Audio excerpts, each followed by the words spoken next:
Boa tarde, galera. Hoje a gente vai estar trabalhando produto entre vetores. Nas aulas passadas, a gente trabalhou adição entre vetores e também multiplicação por escalar, ou produto por escalar, como a gente havia chamado. Então, na aula de hoje, a gente vai trabalhar produto entre vetores. E aí, a nossa ideia é perguntar o que será que acontece quando você pegar um i multiplicar por outro, fazer o produto entre eles. Quando a gente faz isso, são 3 tipos de produto que surgem: produto interno, produto vetorial e produto misto.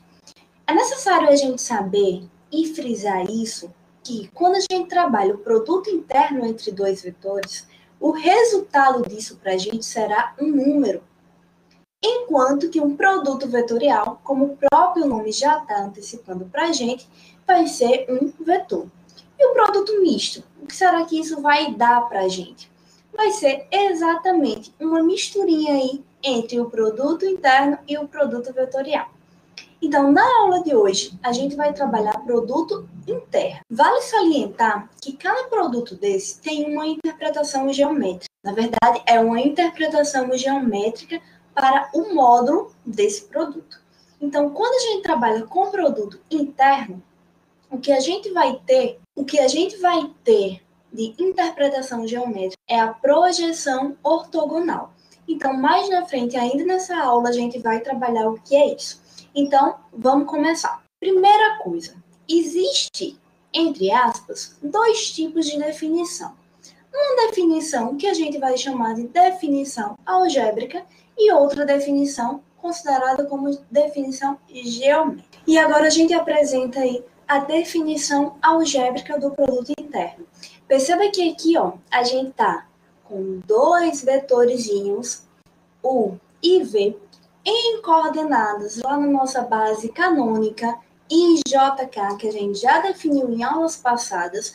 Lembrando de novo que quando a gente trabalha com a base canônica, os vetores que estão lá dentro são vetores ortogonais e vetores unitários, ou seja, o comprimento deles vale 1. Então, continuando. O produto interno entre eles, entre U e V, vai ser definido exatamente nesse produto aqui que está apresentado, onde você vai multiplicar coordenada a coordenada. Então, eu peguei o x1, multipliquei por x2, y1 multiplica por y2 e z1 você multiplica por z2. Quando soma esse produto, teremos aqui exatamente essa soma. E aí perceba que, de fato, isso vai resultar em um número. Por quê? Porque x1 era um número, x2 era um número. Produto continua sendo um número. E aí essa soma vai ser um número. Então, uma coisa que a gente não pode esquecer quando a gente trabalha com produto interno, a gente vai querer encontrar sempre um número. Nunca diga que o produto interno entre 2 vetores vai ser dado um vetor. Eu alerto isso para vocês porque isso é muito comum ter erros em provas. E aí a gente não quer errar, né? Então, preste atenção. Produto interno entre 2 vetores, ou produto escalar, né? É sempre um número. E agora, a definição geométrica do produto interno ou escalar. O que a gente vai entender como definição geométrica? A gente vai, de novo, pegar 2 vetores que estão em coordenadas, como a gente está vendo aí, não nulos, escritos novamente na nossa base canônica do R3. Nesse caso, o produto interno entre o vetor U e V é dado pelo produto das normas, ou seja, norma do vetor U, norma do vetor V, vezes o cosseno do ângulo que é formado entre esses 2 vetores. E aí eu estou chamando esse ângulo entre U e V como sendo o nosso θ, beleza? Outra notação que poderia surgir era o seguinte: o seu θ aqui, ele poderia, ao invés de escrever θ, escrever apenas nesse formato aqui. Então, se em algum momento vocês encontrarem essa notação, também está se referindo aí ao ângulo entre esses 2 vetores. Então, temos aí agora as nossas duas definições que a gente já apresentou. E a gente passa agora a apresentar as propriedades do produto interno. Primeiro deles, ó, se você pegar o interno V, dá exatamente V interno U. A outra passa a ser a distributividade, produto por um escalarzinho, e aí também temos essa última propriedade. Vamos trabalhar um pouquinho aí com cada uma delas. Na verdade, vamos trabalhar mais com a primeira para a gente ver o que é que está acontecendo. Então, se é mais fácil trabalhar quando a gente tem algo palpável, a gente tem um número aí onde a gente sabe trabalhar, né? Então, vamos ver isso. Então, vamos supor, pegar um exemplo aqui, com um vetorzinho 1, 2 e um vetorzinho V, que está sendo 2 menos 3. Peguei dois vetores. Vou querer descobrir quem é o interno, o vetorzinho V. O interno V, a gente acabou de definir como sendo um produto entre essas coordenadas aqui, né? Onde a gente vai multiplicar a coordenada e depois a gente vai somar. Nesse caso, a gente está ficando ó, 1 vezes 2 mais 2 que multiplica menos 3. Ou seja, vai dar 2 menos 6. Portanto, a gente está chegando em menos 4. O que é que a gente quer agora? Verificar que o interno V é igual a V interno U. Então, vamos pegar agora V interno U. Acho que todo mundo já percebeu que de fato vai ser a mesma coisa, já que existe a comutatividade lá nos números reais, né? Comutatividade de produto. Então, aqui ficaria, ó, 2 menos 3, interno, 1, 2. Ou seja, vai estar sobrando aí para a gente 2 menos 6 de novo. Portanto, menos 4. O que é que a gente tem com isso? O que é que a gente acabou de descobrir aí? Que de fato vale a comutatividade no produto interno entre vetores. Vocês poderiam supor agora um outro vetorzinho W e aplicar o mesmo exemplo aí para o item 2. Da mesma forma, pega um escalarzinho, um lambda, qualquer um, número real, e aí você vai multiplicar e você vai ver que também cumpre essa propriedade. E a outra propriedade também bastante interessante para a gente, e a gente vai usar bastante, é que sempre que você pega o interno U, isso sempre vai ser igual à norma de U ao quadrado. O que vai implicar para a gente que a norma de U vai ser a raiz quadrada do produto interno de U por ele mesmo, percebem? Então, essas propriedades a gente utiliza bastante, seja ela em questões ou seja na própria teoria. Então, propriedades como essas a gente não pode esquecer, beleza? E agora a gente tem aí dois exemplozinhos. O que é que a gente quer mostrar? Eu vou fazer um e o outro eu vou deixar como exercício para vocês. Mostre que, dados dois vetores não nulos, tem-se isso. Percebe que essa relação remete a algo que a gente já estudava lá quando trabalhava com polinômios, né? E, de fato, vai ser algo bem parecido. Se você lembrar aí da última propriedade que a gente acabou de verificar, você vai ter isso aqui, ó. Norma de U mais V ao quadrado, isso é a mesma coisa, pelo que acabamos de mostrar aqui, é a mesma coisa de U mais V, que multiplica U mais V. E aí, de novo, das propriedades, a gente acabou de ver que vale a comutatividade, assim como também vale a distributividade, né? Com respeito à soma. Então, aí vai sobrar para a gente, ó, o interno U, como isso, quando peguei isso aqui, ó, mais o interno V, mais agora, ó, vou mudar a cor aqui, vai ter, ó, V interno U mais V interno V. Percebe isso daí? Acredito que todo mundo acompanhou, né? Só que, de novo, U interno U é a mesma coisa que norma de U ao quadrado. A gente já viu isso, a gente acabou de mostrar. Então, isso daqui ó, vai estar sobrando norma de U ao quadrado. Esse daqui vai sobrar norma de V ao quadrado. E U interno V é a mesma coisa que V interno U. Vale a comutatividade. A gente já pegou um exemplo ali e verificou que de fato está acontecendo. Então, aqui vai sobrar para a gente 2U interno V.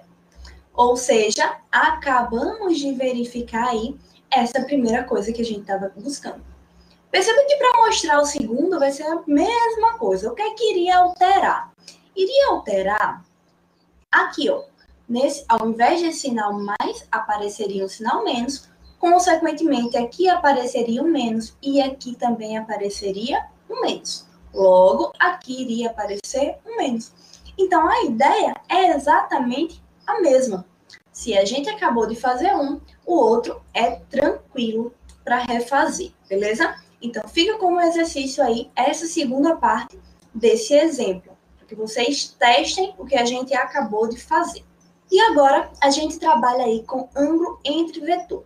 A gente já citou em aulas passadas o seguinte: se eu tenho um vetor U aqui e eu tenho um vetor V aqui, essa região aqui, que está compreendida aí, está sendo delimitada pelos vetores U e V, na verdade é pela reta na qual está esse seu vetor U e o vetor V, esse ângulozinho aqui, essa região vai ser exatamente o nosso ângulozinho aí, considerado θ, certo? Logo, ele não é desse tamanho, ele representa toda essa região delimitada por U e V, beleza?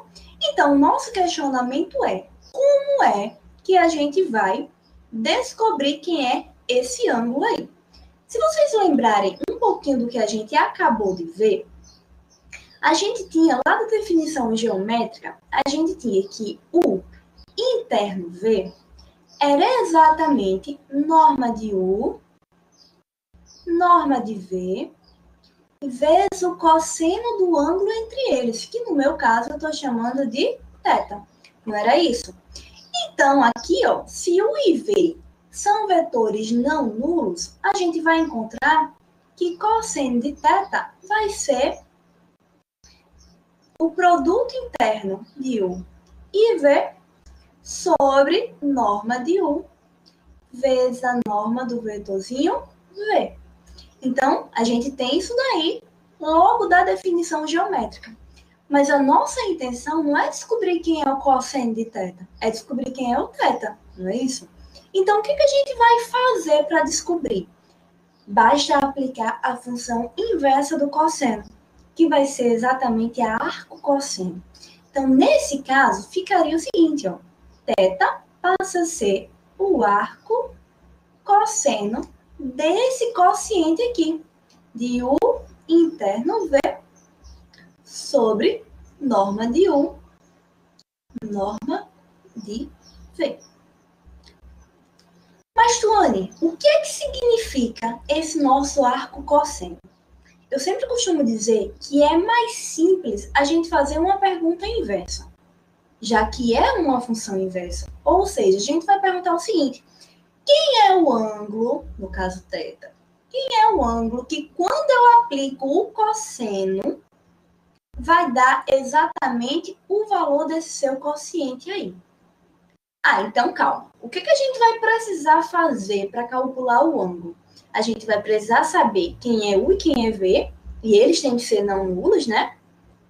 Calcular ainda a norma de U e a norma do vetorzinho V, e depois perguntar quem é o ângulo que eu aplicasse o cosseno daria exatamente o valor daquele quociente. Concorda comigo? Um exemplo disso bem simples, ó. A gente pode perguntar o seguinte: vamos imaginar que você encontrou aí. Então, vamos pegar um exemplozinho bem simples aí. Vamos supor que você calculou o seu quociente e você encontrou meio. Então, o ângulo θ aqui seria dado pelo arco cosseno de meio. Então, qual é a nossa pergunta? Quem é o ângulo que, quando eu aplico a função cosseno, dá meio? E aí, a gente sabe, lá da nossa trigonometria, que esse ângulo é igual a 60 graus. Ou ainda, π sobre 3 radiano, não é isso? Então, são ângulos fáceis. Atuando, se eu encontrasse um ângulo aí, um valor desse quociente que fosse bem complicado de achar, poderia parar aí numa questão? Poderia, não teria problema. Mas ângulos fáceis, lá daquela tabelinha que todo mundo já está acostumado a fazer, não tem problema. E aí vem uma perguntinha para vocês. E se os vetores forem ortogonais? Ou seja, se o ângulo formado entre esses dois vetores fosse 90 graus. Perceba que a gente teria o seguinte, ó. Eu vou tomar sempre a gente está tomando aqui U e V não nulo, certo? Então, eu vou tomar U e V vetores de tal maneira que forma esse ângulo aí de 90 graus. Ou seja, os vetores são ortogonais. O que a gente tem? Quando calculasse o ângulo entre esses dois vetores, U e V, seria igual a 90 graus. Quem é que vai ser o cosseno do ângulo de 90 graus? Se vocês lembrarem um pouquinho aí da trigonometria, vão também lembrar que o cosseno de 90 vale zero. Não é isso? Se o cosseno de 90 vale zero, e a gente sabe ainda que a definição geométrica do produto interno entre esses dois vetores é norma de U vezes norma de V vezes o cosseno, nesse caso, de 90 graus, né? E cosseno de 90 graus está sendo zero, então significa que esse produto interno que a gente está trabalhando aí vai ser exatamente igual a zero. Concorda comigo? Ou seja, sempre que você tiver vetores ortogonais, o produto interno entre eles é zero. Isso sempre vai acontecer. É algo bem importante que a gente não pode esquecer também das condições de produto interno. Uma primeira observação que a gente chamou na aula de hoje foi: sempre que eu faço o produto interno entre dois vetores, sempre vai resultar em um número. Segunda observação que eu chamo a atenção para vocês: toda vez que você fizer o produto interno entre dois vetores e for zero, é porque esses vetores formam um ângulo de 90 graus. Assim como, se os vetores formam um ângulo de 90 graus, você garante que o produto interno entre eles é zero. Não esquece disso e é sucesso nas questões aí, beleza? Então aí vem uma perguntinha que a gente já respondeu. O que a gente deve fazer para encontrar o ângulo entre dois vetores não nulos? Eu vou pegar agora dois vetorzinhos lá no R3. A gente já fez um exemplo com o R2, vamos pegar um no R3. Então, vamos supor aí que você tenha U igual ao vetor 1, 0, 1, e um vetorzinho V como sendo 2, 1, 0. Facilitar a nossa vida, eu estou colocando alguns zeros aí para sair mais rápido a conta, né? O que eu quero fazer? Calcular o ângulo. Para calcular o ângulo, a gente vai precisar da norma de cada vetorzinho desse. A gente já sabe, da aula passada, como é que calcula a norma, que é levando cada coordenada ao quadrado e somando, né? Então, vai ficar 1 ao quadrado mais 0 ao quadrado mais 1 ao quadrado. Ou seja, vai sobrar aí pra gente raiz de 2. Descobri a norma do vetor U. Vou fazer a mesma coisa agora para o vetor V. Então, vamos lá. Norma de V vai ficar igual a raiz quadrada de 2 ao quadrado mais 1 ao quadrado mais 0 ao quadrado, né? Então, eu nem vou colocar mais. Então, vai ficar aí pra gente raiz de 5. Descobri aí a norma de cada vetorzinho. Norma do vetor U e norma do vetor V. Preciso ainda do produto interno entre eles. Se você lembrar, o produto interno entre esses dois vetores, U e V, é o produto de cada coordenada aqui e somando, né? Então, vai ficar 1 vezes 2 mais 0 vezes 1 mais 1 vezes 0. que vai estar sobrando aí para a gente exatamente 2. Então, descobrir a norma de cada um, descobrir o produto interno. O que é que a gente sabe para calcular o ângulo? A gente sabe que o nosso θ, ou seja, o ângulo aí entre U e V, vai ser calculado como o arco cosseno do quociente que é dado por U interno V, não é isso que a gente tem, sobre a norma de U vezes a norma de V. É isso que a gente tem, beleza? Então, o que eu vou fazer aqui? Substituir as coisas que a gente tem. Então, implica que o θ vai ser exatamente o arco cosseno aí do produto interno que a gente encontrou, que foi 2, sobre raiz de 2 vezes a raiz de 5. Aí você pode estar me perguntando, Tuane, eu posso parar aí ou eu tenho que fazer alguma coisa a mais? Nesse caso, gente, o que ainda poderia ser feito era racionalizar. Mas não precisa, você já pode deixar aí mesmo, porque não vai ser um ângulo tão simples de a gente encontrar, a menos que a gente tenha a calculadora, o auxílio da calculadora, certo? Então, numa prova, pode parar nesse formato que está aí. Perceba que foi bem simples. Basta a gente conhecer o produto interno entre os vetores e a norma de cada um deles. E agora a gente vai apresentar aí 2 exemplozinhos. O primeiro deles, a gente tem o seguinte. É dado 2 vetores lá no R3 e eu quero calcular o ângulo entre eles.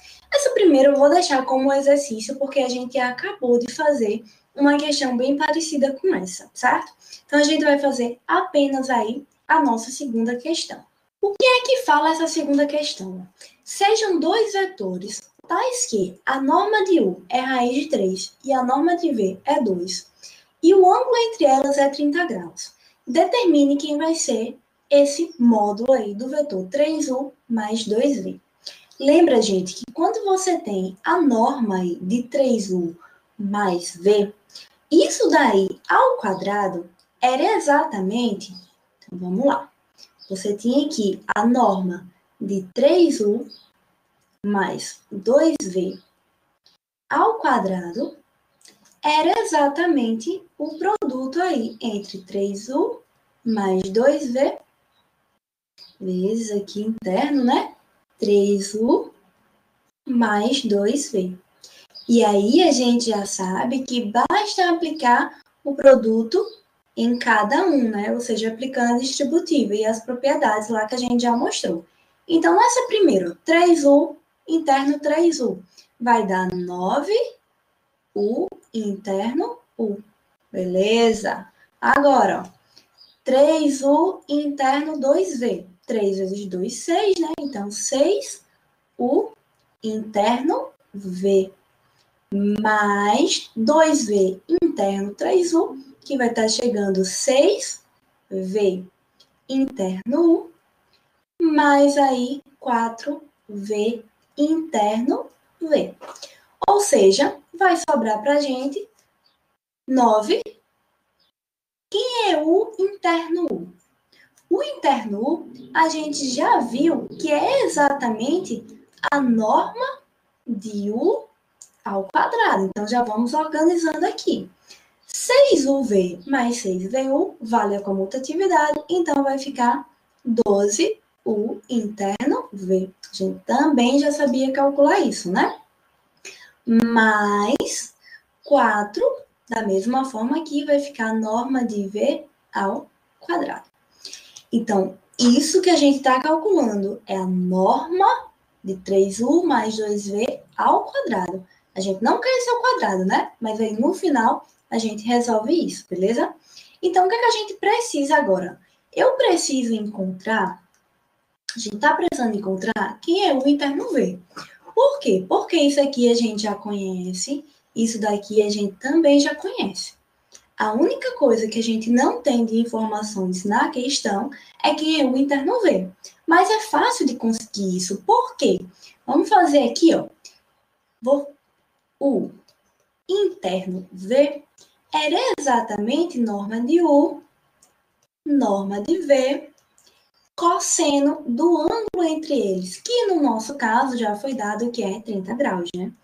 Substituindo aqui, ó, norma de U dá raiz de 3, norma de V é 2, e o cosseno de 30 graus a gente sabe que é raiz de 3 sobre 2. Ou seja, 2 cortou com 2, vai estar sobrando apenas 3. Então, a gente descobriu aí que era. Vamos de novo voltar para o nosso cálculo agora. Então, nesse nosso cálculo aqui, a gente vai ter, ó, 9, isso daqui ao quadrado. Então, vai dar, ó, raiz de 3 ao quadrado, a gente já sabe isso, mais 12 vezes o produto interno, que a gente acabou de descobrir que é 3, mais 4, norma de V ao quadrado, portanto, vai dar 2 ao quadrado. E agora não tem mais mistério. Vai dar isso aqui, ó, 9 vezes 3, mais 12 vezes 3, mais 4 vezes 4. Não é isso? Calculando aqui, a gente vai ter aí, ó, 27 mais 36 mais 16. Não é isso? E isso vai dar exatamente igual a 79. Mas o que a gente está querendo buscar é isso daqui, ó, sem o ao quadrado, né? Então, isso daqui para a gente vai ser igual a raiz quadrada de 79. E finaliza aí a nossa questão. Perceba que foi bem simples, a gente vai juntando as informações que a gente tem e consegue chegar no que a gente quer. E perceba mais ainda como foi importante a gente saber das propriedades que a gente apresentou aí no produto interno. E agora a gente vai falar aí sobre a interpretação geométrica. A interpretação geométrica do módulo do produto interno. Perceba que a gente está trabalhando aí com módulo, certo? Então, essa interpretação geométrica do módulo do produto interno vai ser exatamente o módulo do vetor projeção ortogonal sobre um vetor unitário. Então, a gente vai citar um pouquinho sobre isso daí. Então, para fazer isso, a gente vai trabalhar um pouquinho com o GeoGebra. Então, vamos imaginar o seguinte agora. Eu vou construir um vetorzinho. Então, para construir esse vetorzinho, eu vou pegar um ponto A, vou pegar um ponto B, construo um determinado vetor. Primeira coisa que a gente se pergunta é, o que é que vai ser a projeção ortogonal de um vetor sobre outro, né? Então, eu construí um vetor U, vou construir agora um outro vetorzinho V. De novo, peguei um pontinho C, vou ligar agora de A até C, tá aí. Eu quero a projeção ortogonal. Então, para fazer a projeção ortogonal, a gente vai tomar uma reta que passa exatamente nesse nosso ponto B, que vai ser o ponto final do nosso vetorzinho U, certo? De forma que ele toque o outro vetor, formando um ângulo aí de 90 graus. Então, você vai pegar aí um ângulo de 90 graus, formando, por isso, vetor projeção ortogonal. Sim, mas cadê o nosso vetor projeção ortogonal, né? Então, a gente vai ligar agora, onde teve essa interseção aí, que eu estou chamando de ponto D, e a gente vai fazer um vetor agora de A até D.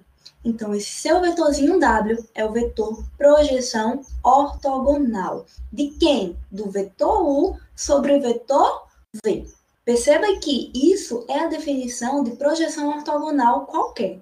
Quando a gente está trabalhando aqui agora com a interpretação geométrica do produto interno, esse vetorzinho necessariamente no qual a gente vai fazer a projeção ortogonal, ele vai ter que ser um vetor unitário, beleza? Então é a única diferença, e aí você vai perceber que quando tomar o módulo, de fato a gente vai chegar no módulo do produto interno entre os dois vetores. Isso de fato vai acontecer, gente, porque ó, esse vetorzinho W, a gente pode definir ele da seguinte forma: projeção do vetor U sobre o nosso vetorzinho V, certo? E aí, isso daqui pode ser chamado para a gente, pode ser escrito da seguinte maneira: projeção de U sobre o vetor V ele vai ser o quociente U interno V sobre V interno V, vezes aqui o nosso vetorzinho V, certo? Quando a gente toma o módulo aí desse vetor projeção ortogonal de U sobre o vetorzinho V, vai aparecer um módulo aqui, certo? E vai aparecer também um módulo aqui. Só que a gente está supondo agora que o nosso vetorzinho V, ele é unitário, ou seja, vale 1 a norma dele. Portanto, o que vai sobrar aqui, quando você tomar a norma, vai ser apenas norma de U interno V. Já que essa parte aqui de baixo vai ser 1 e que isso daqui também será 1, beleza? Então, quando a gente trabalha com módulo do produto interno entre dois vetores, é a mesma coisa do módulo da projeção ortogonal de um vetor U sobre um vetor V, na qual esse seja unitário. E agora a gente vai tomar um exemplo aí que diz o seguinte: sejam os pontos A, B e C, pontos lá do R2, considerando que os 3 pontos dados formam um triângulo, determine a medida do vetor projeção do lado menor sobre o lado maior. A gente vai esboçar um pouquinho desse exemplo e aí os demais vocês fazem os cálculos, tá bem? Então, vamos imaginar de novo aqui que a gente vai tomar aí os pontos no GeoGebra. Então, a gente tem aí os pontos 1, 2. Vou colocar aqui os nossos pontos. Então, tem um ponto aí. 1, 2. Beleza? Tenho o ponto menos 1, 4. Tá aí. E tenho o ponto C, que é o ponto menos 3, 1. Também tá aí. Beleza. Vamos criar agora um triângulo usando esses 3 pontos. Então, tá aqui. Beleza. Criei o nosso triângulo. A gente pode ainda calcular, deixa eu ver aqui, a gente pode ainda calcular a distânciazinha entre esses pontos. Entre os pontos AB, entre os pontos AC e entre os pontos AB. Tá aí. O que é que a gente quer na questão? A gente quer a projeção de um determinado lado sobre outro lado, não é isso? Então, agora, a gente já sabe quem é o lado maior e já sabe quem é o lado menor. O que é que a gente quer fazer agora? Simplesmente aplicar aquela regrinha que a gente acabou de mostrar, aquela definição que a gente acabou de mostrar de projeção ortogonal. Então, vai ficar aí como exercício para vocês. Mas aí alguém pode estar se perguntando, sim, mas como é que eu calcularia essa distância? Você não sabe quem é o ponto A e sabe quem é o ponto B, por exemplo? Então, você consegue calcular a distância de A até B. Então, o cálculo seria, de fato, feito dessa forma. A gente tem todos os pontos, calcularia o valor de cada lado desse para descobrir quem é o maior e o menor lado, para só depois disso a gente poder calcular o vetor projeção como a gente está querendo, certo? Que, na verdade, vai só bastar descobrir aí o produto interno entre os vetores, que você vai querer, né? E aí depois calcular o módulo deles, beleza? Tranquilo, né? Então é isso aí, espero que vocês façam. Qualquer dúvida, a gente tira, estou à disposição de vocês, certo? E aí, com isso, a gente está finalizando nossa aula. De novo, eu estou deixando um QR para vocês, onde vocês podem acessar algumas questões e algumas delas também têm solução. Então, a aula de hoje termina por aqui. Até mais!